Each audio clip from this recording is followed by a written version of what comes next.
Oh, sige, ano ang katwiran mo diyan, Dilima? Eto po, ang sabi ni Dilima, akala ko ba gusto mo ng bloodbath? Bakit ngayon ayaw mo na naman gusto mo na namang umiwas sa impeachment? Alam mo, Dilima, walang may gustong ma-impeach. Kung sinasabi mong bakit gusto mong umiwas sa impeachment, VP Sara is now once again trying to evade impeachment. Paliw ka na lang kung gusto mong ma-impeach ka. Tumakbo siya bilang Vice President. Umiikot siya sa buong Pilipinas. Tapos para lang mapagbigyan ka, Dilima, gusto mo, wag siyang ma-impeach? Ay, magpa-impeach na lang siya? Anong kalokohan yan? Ang gustong sabihin ni Dilima dito, from wanting a bloodbath, mula doon sa naghamon siya ng bloodbath, hanggang ngayon, bakit iba naman yung aksyon ni BP Sara daw? Bakit daw siya umiiwas? Sino po ba ang may gustong ma-impeach? Kayo lang naman eh. Ang gusto nito ni Dilima, sumang-ayon si BP Sara sa pagpapa-impeach nila. Utot nyo. Niligal nyo eh. Ayaw nyong mag-questionin kayo ni BP Sara. Kasi hindi kayo sanay na ipinamumuka sa inyo ni BP Sara yung ginagawa nyo. Ano yung pinamumuka ni BP Sara? Wala kayong ebidensya, nagpe-fishing expedition lang kayo. Hindi ba totoo?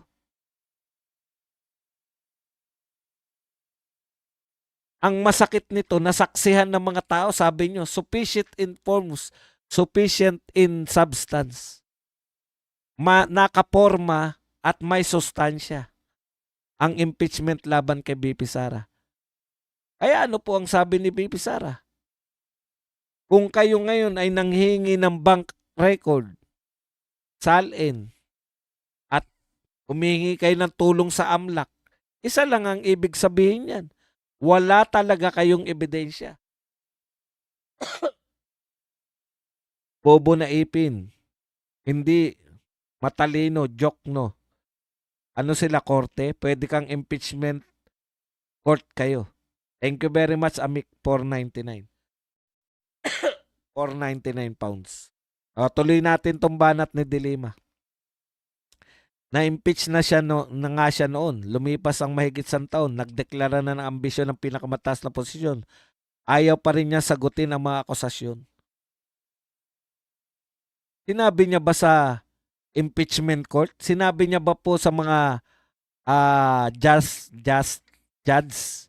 senator judges na hindi siya sasagot? Wala pa sa Senate? Wala pa sa Senate? Bakit gusto niyo na sumagot? Nagdeklara ba si BP Sara na hindi siya sasagot? Akala ko ba may 10 days pa si BP Sara? Paano mo nalaman, Dilima, na hindi sasagot si BP Sara? Oh, hula lang? Panay kayong manghula. Ikalawa kong tanong. Wala bang opsyon si BP Sara kundi sumagot lang sa inyo? Tandaan po ninyo, eto po, Justice Committee pa lang ng House of Representatives. Di ba? Ang tanong, pwede bang hindi sumagot si BP Sara? Pwede. Kasi sa Justice Committee pa lang yan ng House of Representatives eh. Kung sa tingin ni BP Sara, bakit ako sasagot? Nakakuha na kayo ng ebidensya laban sa akin. Pwede pong sumagot si BP Sara, pwede rin pong hindi sumagot. Ano lang po ang mawawala kay BP Sara kung siya po ay hindi sasagot? Mawawalan lang po siya. Eto mawawala lang po sa kanya yung pangungumbinsi sa Justice Committee. Justice Committee lang po itong pinag-uusapan natin. Kung hindi sasagot si BP Sara, ilalagay lang ng Justice Committee na, kumbaga, parang yung ano yan, pleading ng guilty or not guilty. Pag hindi ka nag-plead ng guilty or not guilty, ilalagay ng korte, not guilty. Hindi po obligasyon ni BP Sara na sumagot. Depende yan sa kanilang abogado. Kung gusto ng mga kaya nga nag-submit na sila ng mga pangalan ng abogado. Eh. Kung gusto ng abogado ni BP Sara na sagutin kayo sa Justice Committee, sasagot. Eh para saan ba yung pagsagot? Para makumbinsi ni BP Sara yung mga committee members na wag bumoto pabor sa impeachment. Kumbaga, kukumbinsin niya lang yung... So, kung naisip ni BP Sara, kahit na anong kumbinsi ko rito, hindi na magbabago tong Justice Committee kasi 50-1. Okay lang sana kung ang botohan 28 28-27 halimbawa. Isa lang ang lamang, 'di ba? 28-27. Makukumbinsi ko pa yung isa sa kabila na lumipat. Sasagot ako. Pero 54-1 eh. Para po makumbinsi ni BP Sara, mahigit kalahati kukumbinsihin niya. Eh kung ako naman po, bakit naman kailangan mong kumbinsihin yung yung mga congressman? Talaga namang galit sa iyo 'yan. Kung tansya ng mga abogado ni BP Sara, kahit na anong gawin namin, hindi kami mananalo sa mga congressman, hintay na lang nila pumunta sa Senado, doon na lang sila sasagot. Patas pa sila doon. Bakit po patas?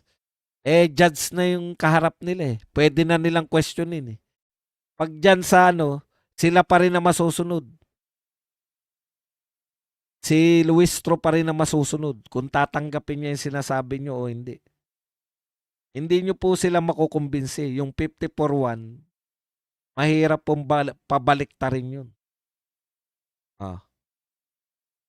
Sige, punta na po tayo rito sa mga iba pang sinabi ni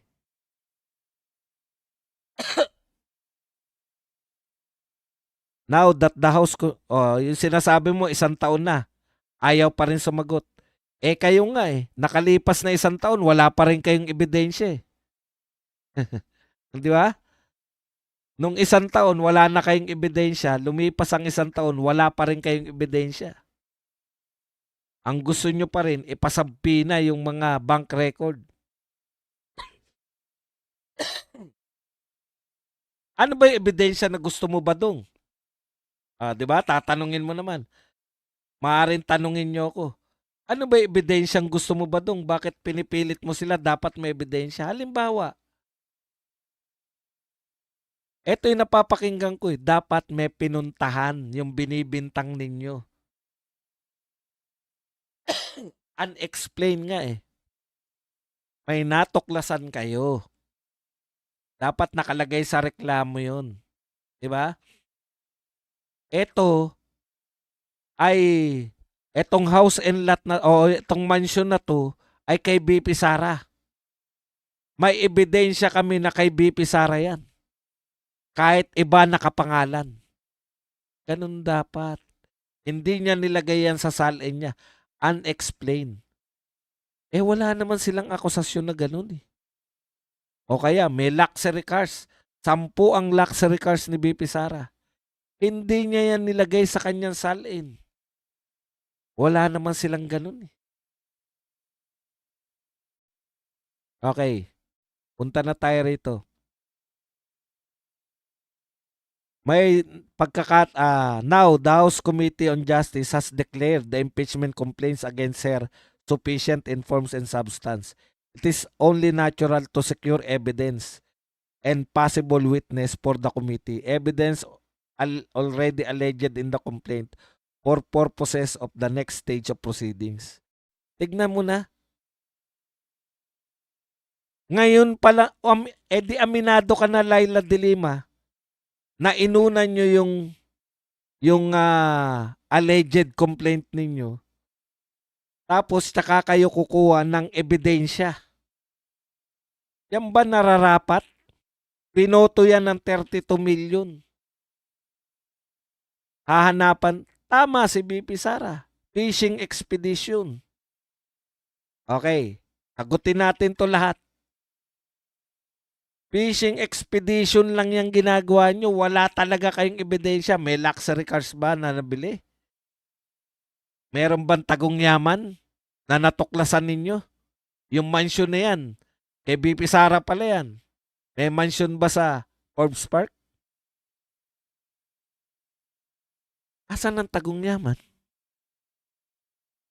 May pagkakataon din naman siyang sagutin ng mga aligasyon pero pilit nililihis na naman niya ang usapan. Wala kayong pakialam sa diskarte ni BP Sara.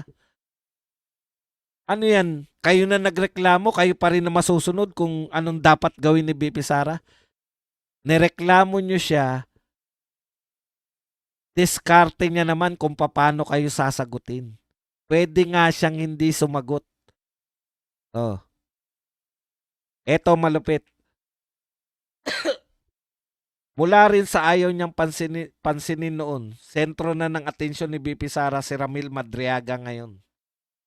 Tama, dati hindi pinapansin. Pero nakita ni BP Sara, hindi rin nga nila pinansin si Las Cañas at si Matabato eh. Nakarating sa ICC. Di ba? Sinabi na ni BP Sara yan, nasagot ka na riyan.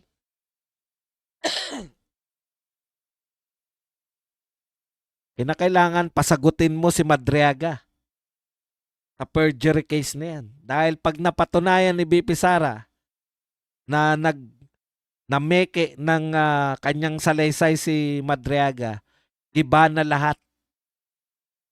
Palses 1, palses 2, 3, 4. Di ba? Pag nagsinungaling ka sa isa, wala yung maari kang nagsisinungaling sa lahat. Yan po ang maxim ng batas. Patutunayan lang ni BP Sara na yung kanilang star witness ay nagsinungaling. Iba na po ang kanilang kwento na nakabatay kay Ramil Madriaga. Palses 1, 2, 3, 4. Inasuhan na, may naulat pang pagtatangka sa buhay. O, kita mo? At panunuhol para mapatahimik. At ngayon naman, pinupunang paglilipat sa kanya ng kustodiya para sa seguridad niya. Sabi nga po ng abogado ni BP Sara, go ahead. Pero masama po ba na sabihin ni BP Sara yun? Totoo namang nirequest nyo yan? Ang gusto nito nila Dilima, wag silang pakialaman sa ginagawa nila. Pero pinakikialaman nila yung ginagawa ni BP Sara. Amid these threats and intimidation, Congress must ensure Madriagas. Wala kaming pakialam kay Madriaga. Mas gusto nga namin na diktahan nyo ng diktahan si Madriaga na sasabihin. Para hindi, sa dami ng impormasyon na gusto nyong ipatanda kay Madriaga, pag kirinos examine yan, tandaan nyo, hindi na po kayo ang magkukross examine yan.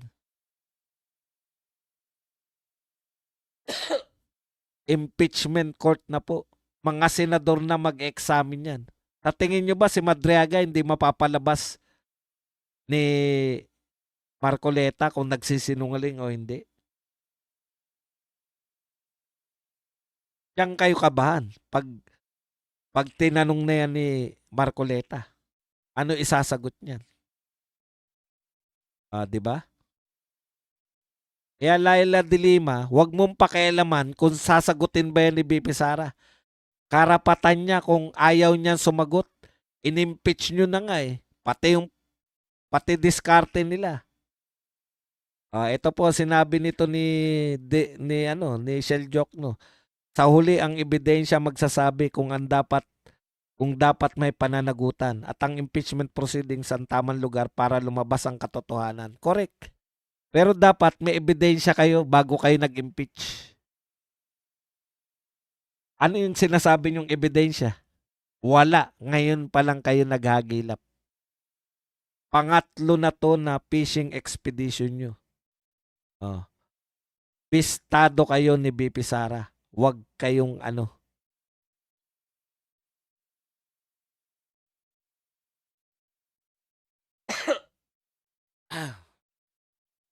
nakaraos ako kahit pa ubo-ubo. Teka lang, may gusto pa ako sagutin si Chua eh.